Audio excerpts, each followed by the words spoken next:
I'm going to ask you to respond. Just call out a number. 10 is highly positive, 1 is highly negative. How you feel about a certain group of words. Okay? Careful. Methodical. Precise. Casuistic. Casuistic. That's an SAT word. Okay, scratch that. Scratch that. Law-abiding. Legalistic. Wow, that's a big jump. Let me do that again. Law-abiding, you said? Legalistic. Okay. Precise. Pettifogging. 3. Okay. Drum roll, please. Pharisaical. Okay. That is the windmill I'm going to be tilting at today. Okay? That's the windmill I'm going to be tilting at today. Call me Don Quixote. Today we're going to talk about the source which has as many verses and chapters in it as all 3 sources combined that I've taught you about. And as Father Noah says, we call this the priestly source, meaning it was composed with priestly concerns in mind, and probably by a priestly author, and I regret to say probably by a male author, because back then priesthood was dynastic from father to son. Unlike priesthood in some modern societies where it's open to anyone who feels the calling, or in certain other modern or almost modern societies where it's open to any male who feels the calling. Priesthood in the Hebrew society of 3,000, 2,500 years ago was dynastic. Right? The son of the priest was, almost in a Hindu sense, the son of the priest was in a caste. He was marked out to serve as a priest. Now, the document that we're going to be looking at is very extensive, and the first point I should make is that it contains in one book or one source various subjects that you might not have thought belonged in one source. And I want us to be self-critical about why we think that way. Narratives and laws. We tend to think of those as different types of literature, right? The story of the miracle at Philadelphia is not generally told in the same session as the nuts and bolts of constitutional law. Right? Is that the Bible's problem or is that our problem? I give you that question rhetorically.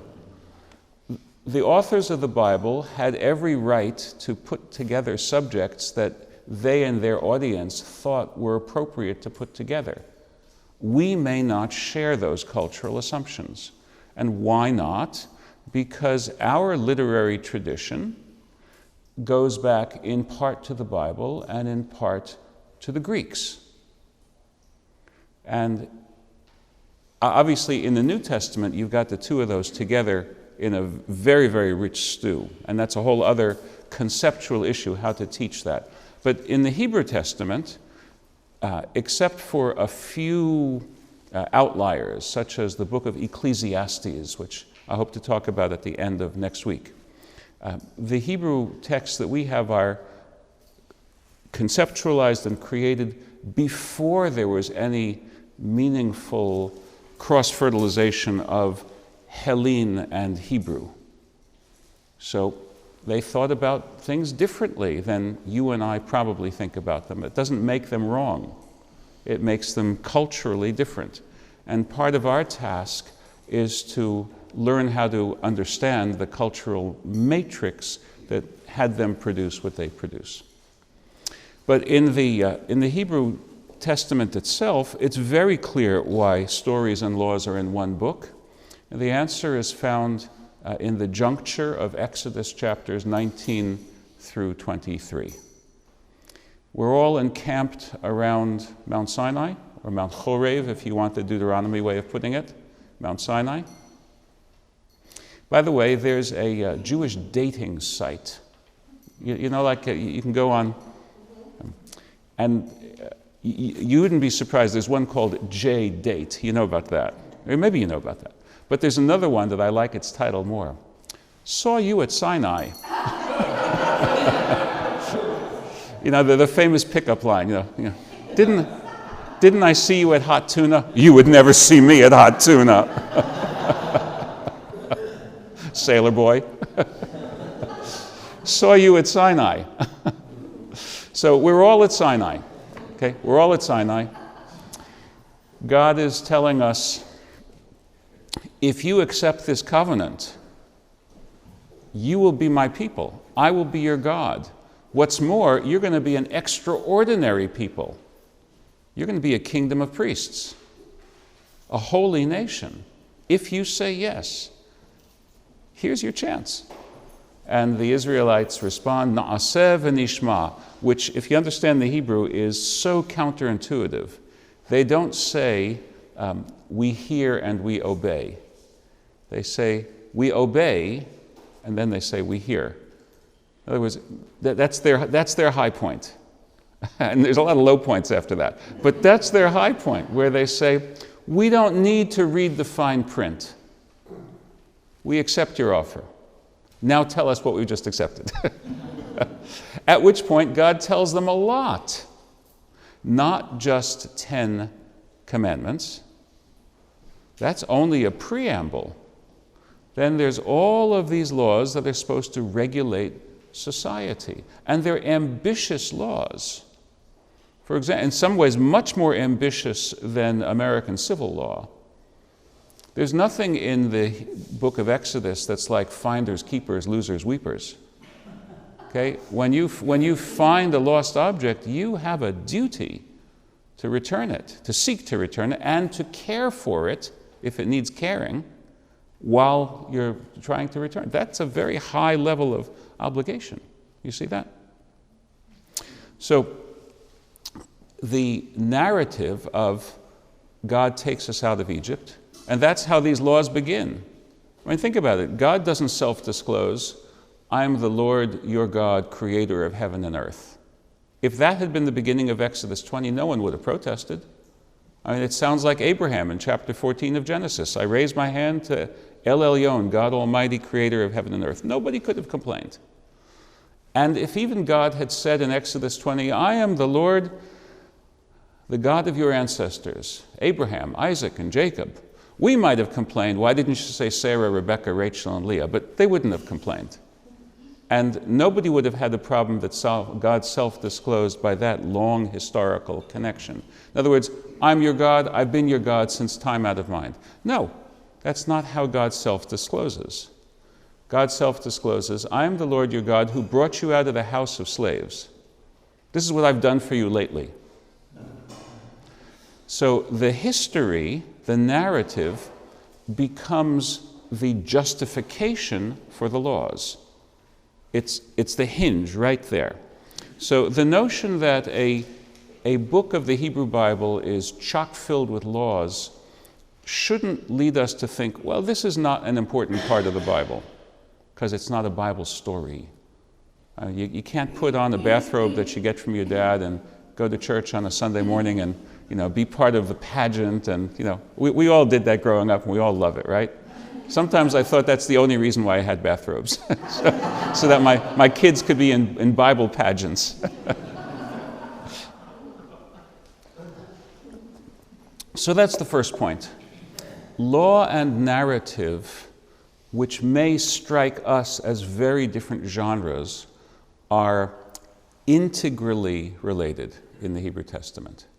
We could take this even deeper, but we don't have time for it right now. If you look at a composition such as the Book of Numbers, you see that the interfiling of legal material, narrative material, legal material, narrative material creates a whole complicated symmetry, which is actually wondrous to behold.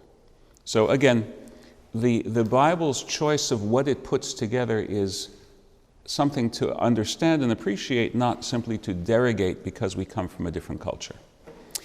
Next, and this is a difficult point to understand. Nobody likes it when mommy and daddy are fighting. Right? It's deeply unsettling. Right? And the rabbis didn't like it when the various chapters of the Hebrew Bible had different perspectives. So they harmonized. Now, in the New Testament, there's a different strategy. You can take these different Gospels and you can see them synoptically. You put them on columns. You can just take a look at them, and then one of them doesn't fit on the column quite so easily. And you can say, well, these are four perspectives. The Hebrew Testament doesn't avail itself of that option. So it interfolds its different takes on what happened. And that produces this sense of self-contradiction. I'll give you an example. What's created first, humans or vegetation? Humans. Thank you. According to Genesis chapter 1, on the third day, God creates vegetation.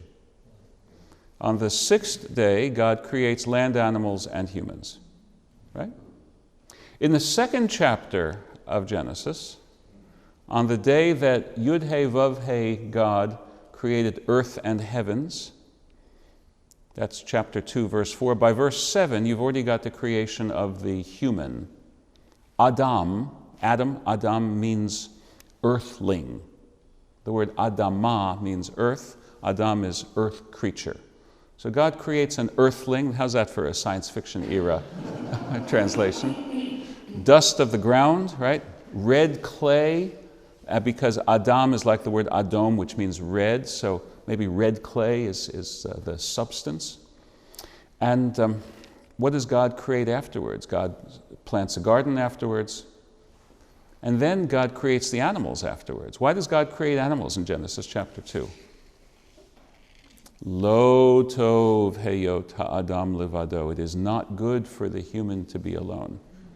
That's the first bad thing in the world. And everyone here who's worked pastorally or psychologically as a mental health professional, you know that. And everyone who's paid a condolence call on a bereaved widow or widower, you know that. It's the primal bad thing in the world. Not good to be alone. So what does God do? It doesn't seem like what a perfect God would do, although maybe a perfectly clever, pedagogically minded God. What does God create in the second chapter of Genesis when it's not good for the earthling to be alone? Dogs. There you go. Animals. And God brings the animals to the earthling, and what does the earthling do? He names them. I once heard a great poem. I don't know who wrote it. Tom, maybe you can help me to figure this out at some point. Adam is naming the animals, and he's never had to do it yet before. God's always been holding his hand. And this beautiful cow, and he's so worried he's going to get it wrong. And he walks up and he looks into the cow's eyes and he says, "Thou shalt be named Fred." It was one of those, daily poems you get at 9:02 in the morning at WHRV. I just loved it. Now, is that the loneliness that it is not good that the earthling should be alone is designed to solve? I hope not. That's the first step. So then God puts a deep sleep on the human and extracts a tselah. And the whole question of what tselah is very complicated. Rib is a polite answer. There are other answers too. The human, and I won't say more than Latin because otherwise I'll be accused of being too jocular. The human is the only primate not to have a baculum. Go home and look it up and you'll see what that suggests Eve was made out of. Okay? Baculum. Okay, that's all I'm going to tell you for now. My son's Bible professor in Los Angeles was the one who published that, and when he published it in the Bible Review, a number of people canceled their subscriptions. Okay, enough of that. So, the woman is created not right away. The woman is created after the male experiences, one hopes, frustration rather than fulfillment. One hopes, right? And so that's Genesis 2. What about Genesis 1? What does Genesis 1 say about the creation of humans? Genesis 1:26, let us create a human in our image. Genesis 1:27, and God did create a human in God's image. In God's very own image, male and female, did God create them. So the sentence has a grammatical, I can see, AJ, you might have to do this. You circle and you say grammatical agreement or something like that. You start off in the singular, you end up in the plural with no obvious shift, right? Composition 101, right? But no one's going to red pencil Genesis chapter 1, verse 27, right? God created the human in God's own image. In God's very image did God create him. God created them, male and female. In one verse. In Genesis chapter 1, there's no story of the loneliness of what we can now call the male. The humans are created as every other animal species are created, with whatever genders are needed for the reproduction of that species. That's what you learn from chapter 1, day number 5. God blessed the animals and said, be fruitful and multiply. Humans are animals. So God gave the humans the ability to be fruitful and multiply. There's no such story. So do you notice that there are different nuances here? I'll give you another story. The story of the flood. You might know this from Danny Kaye. How many animals, how many of each species? Two by two. Or you might know this from the Girl Scout song, right? The Lord said to Noah, there's going to be a floody, right? Oh, rise and shine. You know that? Give God your glory. Okay, the elephants, they came by twosy woozies. Remember that? The animals, elephants and kangaroosy woozies. Remember that? Children of the... Okay, so that's one part. Now you remember it? Okay.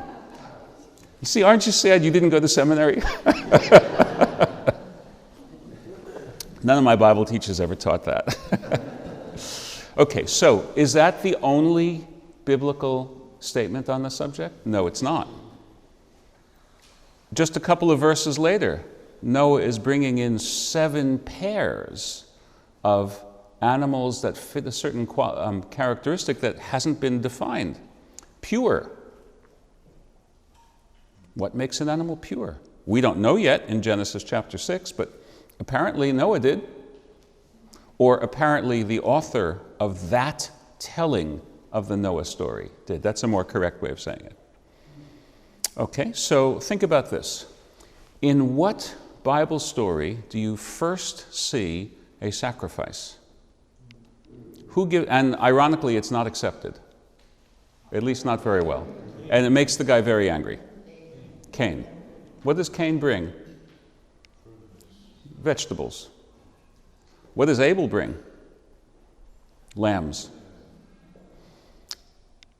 Now, do you know why it says the Lord is my shepherd instead of the Lord is my farmer? You think about that. The people who tell the Lord is my shepherd identify Abel as the good guy. God likes his sacrifice.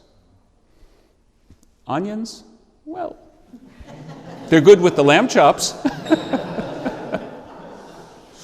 So again, if you look at the experience of the people connected with the Bible texts that we venerate, we begin to understand more and more about the texts themselves. So Abel gives sacrifices. Cain gives sacrifices.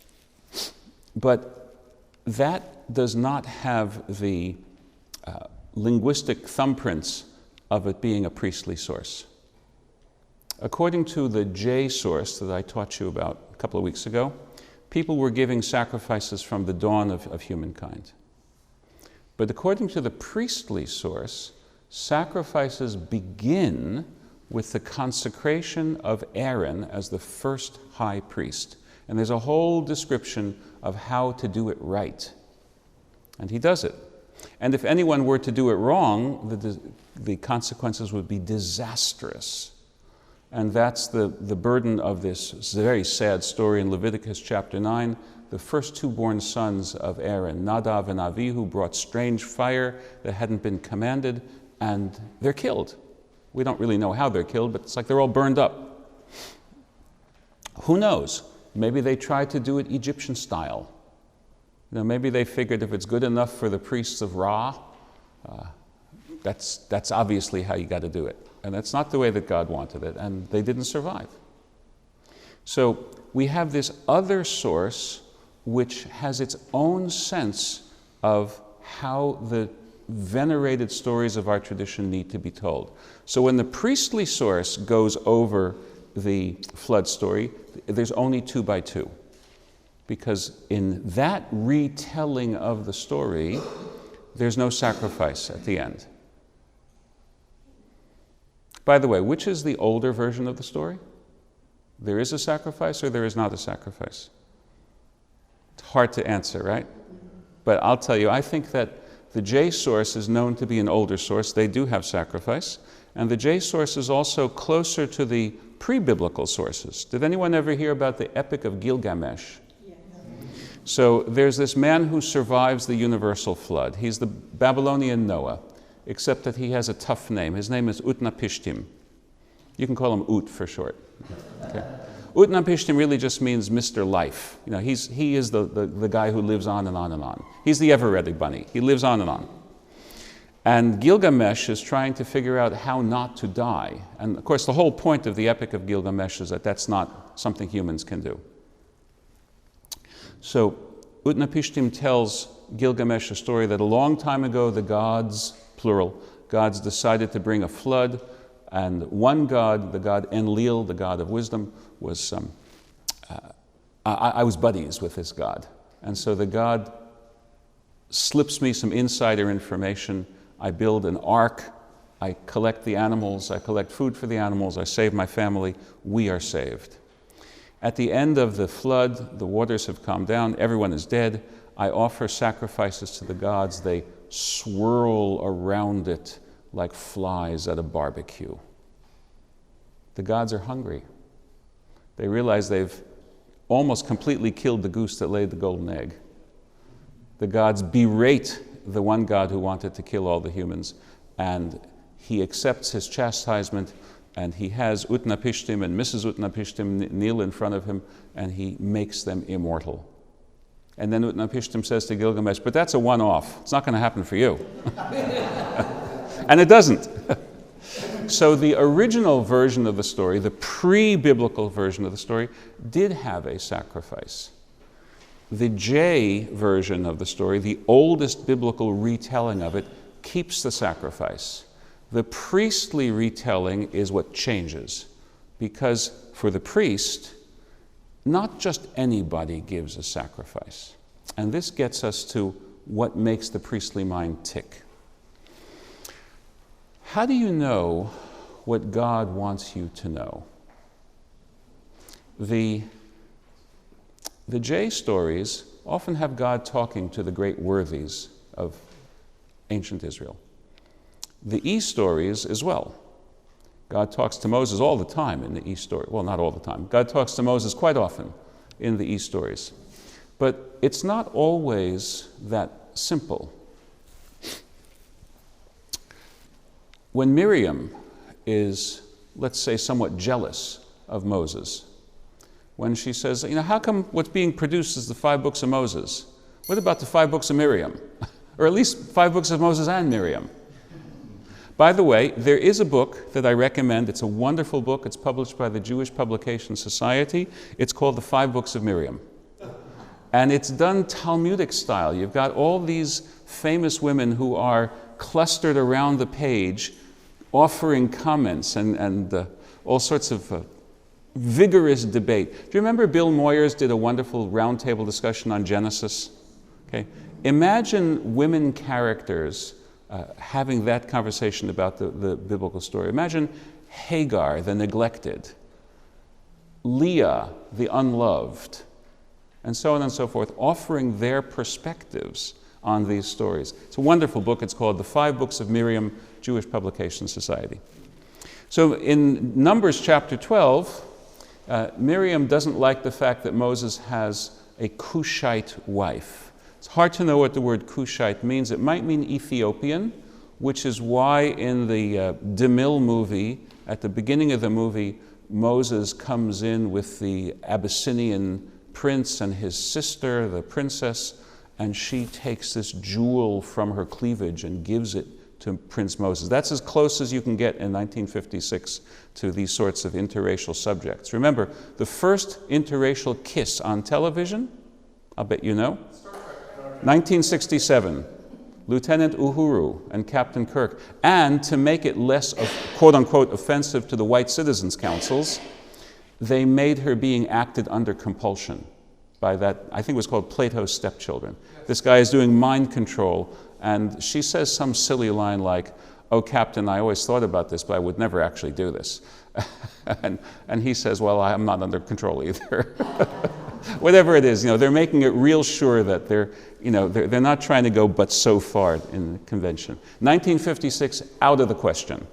So, but why is it a princess of Ethiopia? Why not a princess of Libya? Another place Egypt might have conquered. Because Moses has a wife who's described as a Cushite wife, and the word Cush in the Hebrew Bible means Ethiopia. So why isn't it a slam dunk? Because in the prophets, the word Cushan means Midian. And in Exodus chapter 2, we know that Moses is married to a Midianite wife. But why might it be a Cushite wife, an Ethiopian wife? Because what is Miriam's punishment? She becomes Snow White. She's covered with white leprous scales. As if the Bible is saying, so Miriam, you got a problem with Moses having a too black wife? Is that a problem? See how it feels to be too white. Maybe that's what's going on. But in that story, God doesn't simply punish Miriam, he also gives her a terrible what for. He says, I don't speak to Moses like I speak to other prophets. With other prophets, it's a hint, it's a riddle, it's a dream. But not my man Moses. I speak to him face to face. That's thoroughly characteristic of what we call the E source. The E source raises Moses very, very high. Not the priestly source. Priestly source has Moses making some mistakes. I'll give you an example. The children of Israel are thirsty. Exodus chapter 17. God tells Moses, assemble them by the rock. And now hit the rock. He hits the rock, water gushes forth, the people are satisfied. That's how E tells the story. The priestly author, not so sure about Moses, because really Aaron is the one who mediates between us and God, and I'll come to that in just a minute. So in Numbers chapter 20, same scene, same place name, Merivah. The Israelites are thirsty. Moses and Aaron assemble the Israelites. Aaron is very much present in the priestly sources. And then Moses goes off on a tear. He says, you think we can produce water from this rock? Smack, smack. And it took 2 times, but then the rock starts gushing. After which God says, Moses, you had a chance to sanctify me and you blew it. And because you blew it, you're not going to get into the promised land. So what did he do wrong? Bible commentators have scratched their heads on that for a long time. The answer that works for me the most is the answer given by one of the Jewish philosophers, Rabbi Saadia Gaon from the 10th century. He said, when Moses says, "Shall we bring forth water?" he's not saying, "Don't you still believe that God's going to give water?" At that moment, he's replicating the sin of the golden calf. He's diverting the Israelites from a pure soul monotheistic faith in God alone. He himself makes that mistake. Other commentators say God told him to talk to the rock, and he hit the rock. Now, I know that when you learn how to do fundraising, there are ways to do it and ways not to do it. So maybe hitting the rock was the wrong way. But I don't know. But the real answer is that Moses did nothing wrong story is the story as E remembers it. E loves Moses. And the Moses did something very wrong is how the priestly author remembers it. And Moses died in the wilderness. That was a fact. People knew that.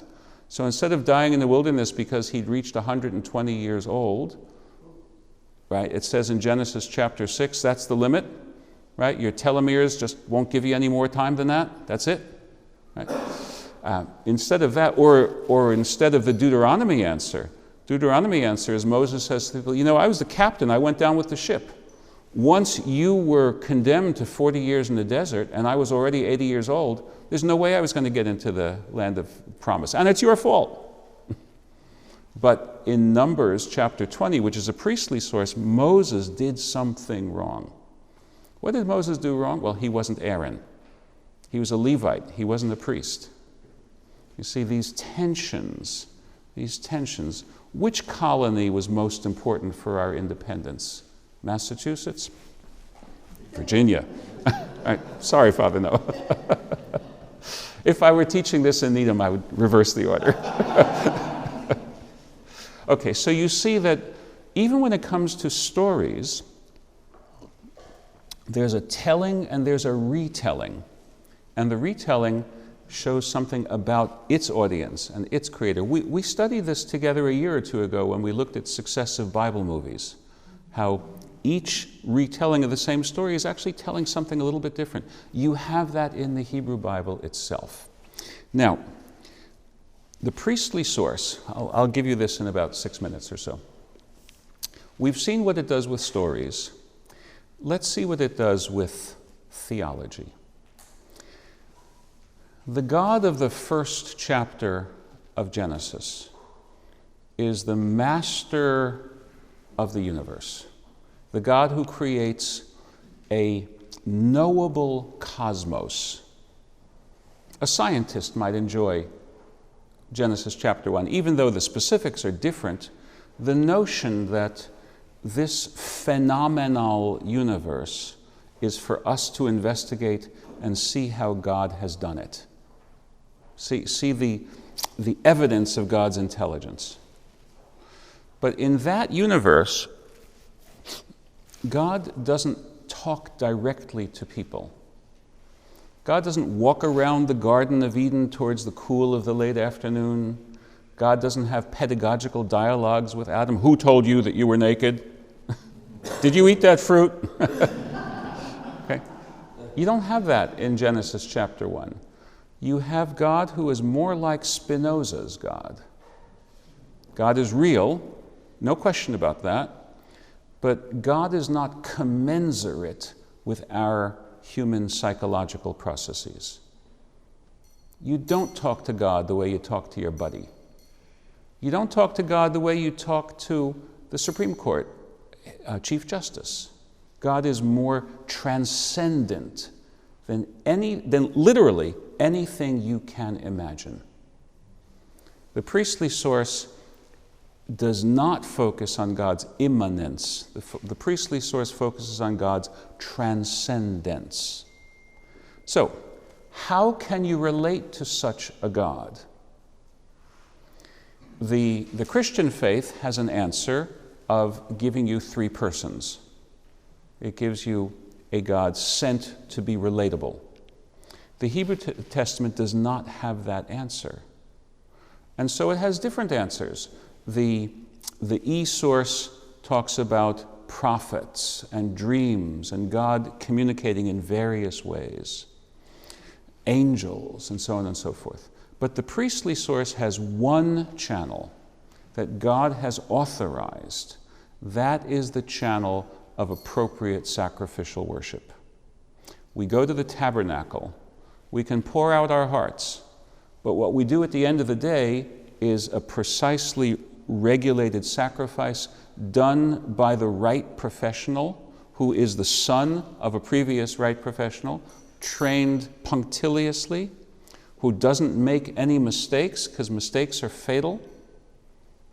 Right? You know about the fatal accidents in the Los Alamos project when they were trying to make a plutonium-based bomb? You know, after they made the first two bombs, Little Boy and Fat Man, what was it called? The nicknames for the two bombs, right? Fat Man and Little Boy. They tried to make a third one with plutonium, and it's so horrible to handle that one or two physicists who were working on it died of radiation poisoning, and then they stopped doing that. So that's what it's like going into the tabernacle. You get anything wrong, it doesn't matter that you meant well. You're in a zone where there's a zero tolerance for error. So get it right. Get it right. That's what priestly is all about. Get it right, do it right, and what's the payoff? The payoff is something very, very important. End of Leviticus chapter 16, the Day of Atonement ritual, which is a supreme virtuoso performance by the high priest. God and the community are reconciled. God stays amongst us, and all of God's blessings remain here for us. So at the end of the day, the priestly source is not about, I get to eat first cut brisket because I'm a priest. At the end of the day, the priestly source is about, I, the author of this, have an awesome sacred responsibility, which is to keep my people and my God on good terms with each other. And I'm going to give my life over to doing that, but it's got to be done right. That's the priestly source for you. Okay, next time we're going to see the biggest juggling act in biblical history. All of the internal disagreements that I've told you about. J doesn't agree with E. J and E don't agree with D. J, E, and D don't agree with P. In fact, P is specifically critical of them. How do they end up in one book that we call the Bible? That's a head scratcher. So that's what we're going to do next Sunday. All right?